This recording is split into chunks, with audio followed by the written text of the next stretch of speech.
Wednesday, everybody. Well, here we are in another week of being quarantined at home. And I had some people text me and ask me about making biscotti because they know I love to make biscotti. And every time I've made this pumpkin one, people love it. And Randy had said, why don't you make something not chocolate today? And since he's my infamous cameraman now and is doing such a good job, thank you, honey, I thought we would make pumpkin biscotti. It's really an easy recipe. It just takes a little bit of time, but when I say a little bit of time, it's not over an hour. It's just very simple to do, and you just use canned pumpkin. So I thought I would go ahead and start y'all on the ingredients. If you want to take down the recipe while I'm going to make it, or you can either go to the blog, chocolatecastles.com. It is already on the blog. I posted it, I think, in probably last September, October, and it's just called Pumpkin Biscotti. So you just go to the search bar and put in Pumpkin Biscotti, and it pops right up. So the recipe is 4 tablespoons of butter, salted or unsalted. I always use unsalted, and then 2/3 cup sugar, which I had already measured out in the bowl. So you just mix the butter. It's a 1/4 of a cup, or excuse me, yeah, a 1/4 of a cup of butter, 2/3 cup sugar. And just beat that until it gets kind of mixed.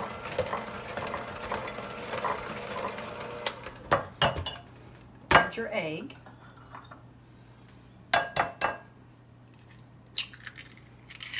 I was thinking about having a giveaway today, and the only thing I could think about giving away free would be my husband, because I'm getting a little tired of him expecting 3 hot meals a day. But since he's holding the camera and being very sweet, I better not do that or even kid about it. Okay, there's your egg.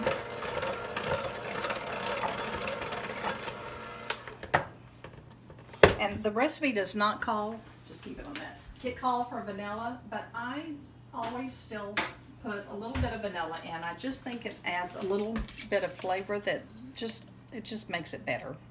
I use the Mexico vanilla, just a capful, the clear white vanilla. I love the flavor of that one much more than just the dark Adams vanilla. And I order that on Amazon when I am not in Arizona and can get it at the flea market for $8 a bottle. So there, that mixture is well blended. So now I'm going to just add the pumpkin. It's a 1/2 cup of pumpkin, just pumpkin puree, not your pie filling, but the pumpkin puree. That's a big difference. But the pumpkin pie filling has a lot of spices in it already and a lot of sugar, so you don't want to do that. And the recipe called for ground cinnamon, nutmeg, and ground ginger. I just use pumpkin pie spice. I think it works well. I've done it, I usually double what it calls for, just because I like the flavor of more spice, especially in biscotti, because there's no frostings or so I put about 2 big old teaspoons of pumpkin pie spice. And Trader Joe's, I have to tell y'all, I'm in love with Trader Joe's. I know I talked about Penske spices last week, but when you're not wanting to order a bunch of stuff online, Trader Joe's had fabulous, and I think these are, I want to say they're $2.99 or $1.99. They're very cheap for how much you get, and they're great spices. So I've been buying those whenever I go to Trader Joe's.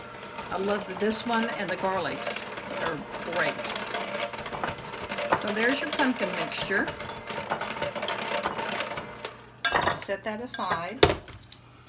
And then the flour mixture, I know Paula Dean would probably, and Ina Gartner would probably not like this, but I usually stir my canister of flour like that with a knife just to kind of get it to where it's not packed. And then I just dip, I keep my 1/2 cup of measuring spoon in there and use it all the time. So it calls for 2 cups of flour. So 1, 2, 3,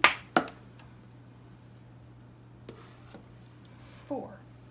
And I'm going to keep the flour out just because I'll put some on my hands in just a minute to press it into the shape on the baking pan. And you have a 1.5 teaspoons of baking powder, I got this this measuring spoon, I don't know how many years ago. I love it just because you can adjust the amount you need on it instead of getting out a bunch of measuring spoons, so it works really well. Okay, and 1/2 teaspoon salt. I just kind of sprinkle some in there. And that is your dry ingredients.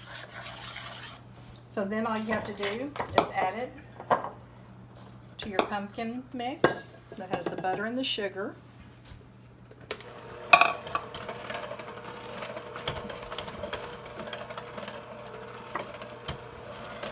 Beat it until it's blended. This does make 2 loaves of biscotti. So what I usually do is I go ahead and make both loaves, and then after slicing it and it's baked, I put some in the freezer to where I can pull it out when we either want to take something to somebody, or we're sitting here one night and nothing's made for dessert. We can pull out the sticks of biscotti. Randy loves it with coffee. When he's working and has a cup of coffee, he will always munch on a biscotti stick. So there, that's it. That's all you have to do to mix it up. So you have your oven preheated to 350, and I'm going to, you know what, I'm going to spray this. I don't have parchment paper, so I'm going to spray the pan just a little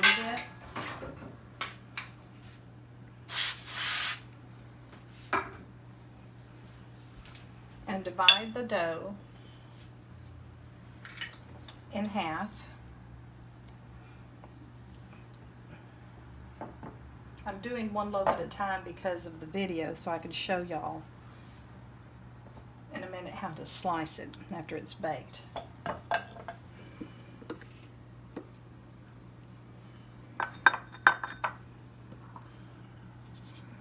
You want it in a log shape.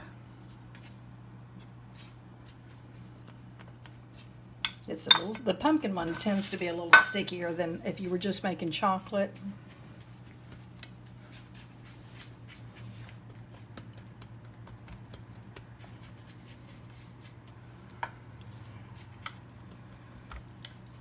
And you can add pecans, pistachios, walnuts, chocolate chips. In fact, the other loaf I'll probably put some chocolate chips in it because I love the flavor of chocolate and pumpkin.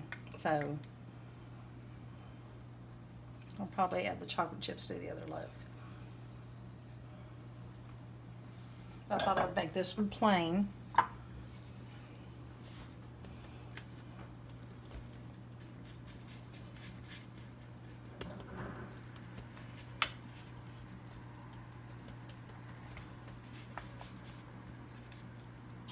It's like a football, almost like a football shape. And then I sprinkle some sugar on the top before it bakes. And you put it in your preheated 350-degree oven.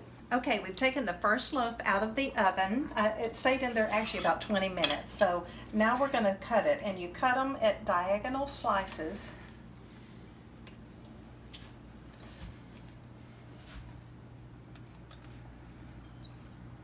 I've laid mine out on a piece of wax paper.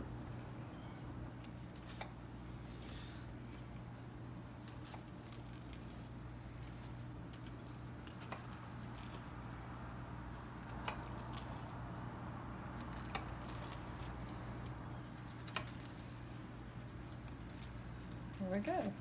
And you'll see 1, 2, 3, 4, 5, 6, 7, 8, 9, 10, 11. 11 or 12 slices per loaf is what you usually get with this recipe. Some of the other recipes make a little bit more. And you go and put them on the baking sheet. I've lowered my oven temperature to 300. That one broke off a little bit, that's all right. That'll be one that we eat and we won't give it away. Randy always loves the broken pieces.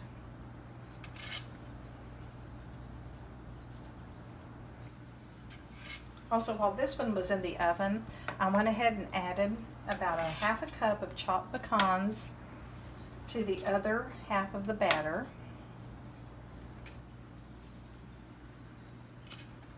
I'll just taste this one. You can really taste the ginger. I love that pumpkin pie spice. I'm getting ready. Go ahead. We'll put this in the 300-degree oven. And I'll leave this one the pumpkin is a little bit, like I said, gooier than the chocolate recipe or the vanilla recipe. And so I'd like to leave it a little bit longer on each side. So each side will bake for about 8 minutes in the 300-degree oven. So while that's in, I'm going to go ahead, and I know my daughters-in-law make fun of me for my big container of chocolate chips, but we use a lot of chocolate chips. So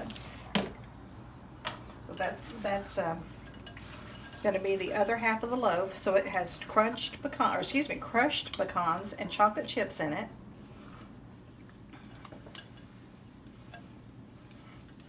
And once again, we'll make that into a football shape.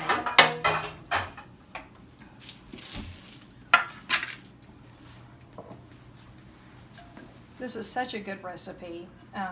We eat it all summer long. We don't just eat it in the fall. As long as you can find pumpkin, it's a great biscotti to go with hot tea or coffee.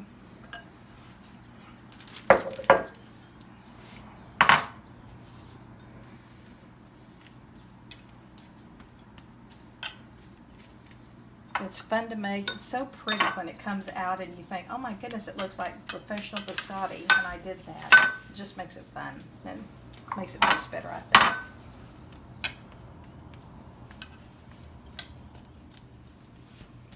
So there you've got your other loaf of pumpkin biscotti with chocolate chips and pecans.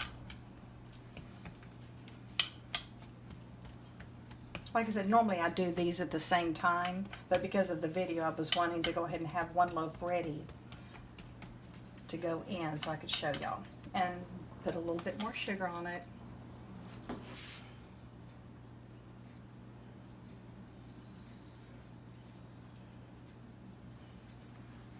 Okay, we've taken the second loaf out of the oven, the one that we added chocolate chips and pecans to. This is one of my favorites. And we're going to slice it like we did the other one on the diagonal.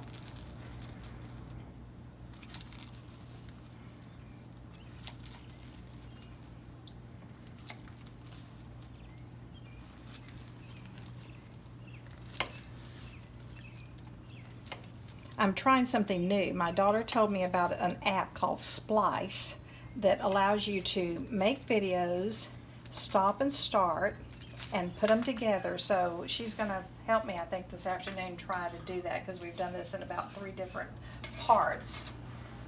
And I've never done that before, so hopefully we can get it working to where I can then put it on YouTube. My kids think their mom and Nana has gone crazy doing this, but hey, it keeps me off of the Amazon shopping network. Yay! And Randy loves that. I really loaded this one with chocolate chips because I really love the chocolate chips and the pumpkin. So remember, there's a YouTube channel called Trudy K. Cox. Actually, I found out the other day when we were doing this, putting it on YouTube, there's about 3 or 4 Trudy K. Cox that have videos on there. So I had to subtitle mine Sassy Southern to where it would show up as me and not them, because I don't have a clue what's on their videos. But anyway, so we will put this in the 300-degree oven now, and I'll cook it for about 8 minutes per side. And I took this one out of the oven a while ago. Oh, Randy can have something to go with his coffee at 3 o'clock break this afternoon. So like I said, I didn't add anything to this one. It's just pumpkin biscotti with sugar on the top. It's a great little flavor. It's not too sweet to where you don't have to worry about, you know, a lot of sugar in the afternoon. You saw, I think it was 2/3 cup sugar is all it had in it. So for both loaves. So y'all have a great weekend, and remember, all's well that ends with a good meal.